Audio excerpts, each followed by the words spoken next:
Let's get back out to Kaori Enjoji, who is live on the ground in Tokyo with highlights from this Japan winter election. Kaori, would you say Takaichi's gamble has paid off?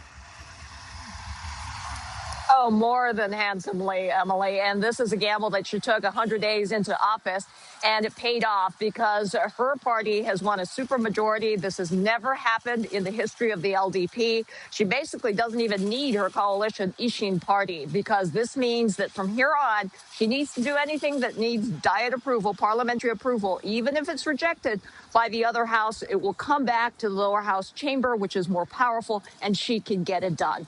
And she counted on a whole lot of things, and basically she used her own personality. She was very, very popular among the youth, and her own sort of unique kind of quirky charm to pull this off in the middle of winter. I mean, it looks really sunny, but I can tell you it's really cold. There was a freezing snowstorm yesterday. It kept a lot of people at home, but at the end of the day, she carried it through. And the other point about this general election, snap general election, is that it obliterated the opposition party. Basically, they lost so many seats. This means that Sanae Takaichi is going to be in office for a long time. And I mentioned the youth vote, and this is why I'm here in Shibuya today, because this is the mecca of Japanese youth, right? So this is the world's the busiest pedestrian crossing in Tokyo. And I was here when she was stumping, and a lot of the other LDP people. And you can tell everyone is holding up their mobile phone, and they want a shot of Sanae Takaichi. So they had a word for it in Japanese, and they called it Sanae mania, which is kind of incredible because the LDP is usually known for a very staid, kind of conservative look. And this is what propelled her and the LDP to this amazing victory. And it's also important that I'm here in Shibuya because you've probably been here, but everyone who comes to Japan comes to Shibuya first. And this is a worry because she has rattled nerves, especially with Beijing.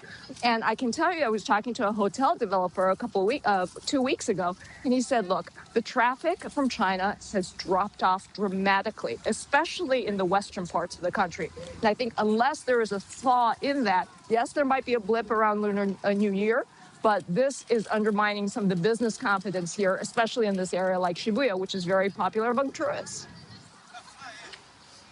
That's a very interesting to note, Kaori, and I was just admiring you as you were walking across that crosswalk. Amazing to be in Shibuya for us as we talk about this election result. Talk to me more about the Japan-China ties, especially following that diplomatic row and Takaichi increasingly leaning into Trump and his agenda. Of course, she is due at the White House next month. That is an excellent question because of the supermajority, there's really no checks and balances that are going to be in play in Parliament. So in a way, it's the other countries like Washington, like Beijing, that can offer a sort of a tempering angle into her agenda, which, as we know, is very, very conservative. So I'll start with Beijing first. We all know why this happened. I mean, it's a crisis of her own making. Sanae Takaichi, a couple of weeks after she became premier, went into the sort of taboo topic of what happens if China were to invade Taiwan. And she said, oh, well, if that's the case, then we have to do X, right? So as a result, Beijing came out with some moves and the students stopped coming. The tourism started to fall off. The flights came down.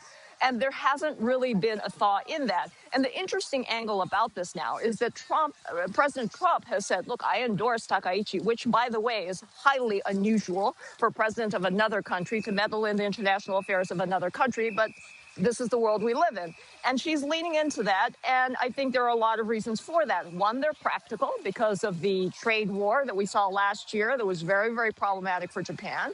And also her own agenda, which is increasing the military's presence and power and authority in Japan. I mean, down the line, we could be looking at constitutional reform because with that 2/3 majority, she has that baseline to do that where other prime ministers have not.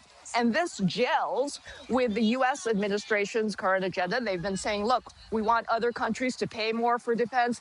We want to carve out perhaps the world into 3 different zones. And that plays into that. So I think there's a very, very interesting dynamic that could be possibly be playing out with Beijing, Tokyo, and Washington with Sanae Takaichi, the arch consecutive, now clearly and squarely in power.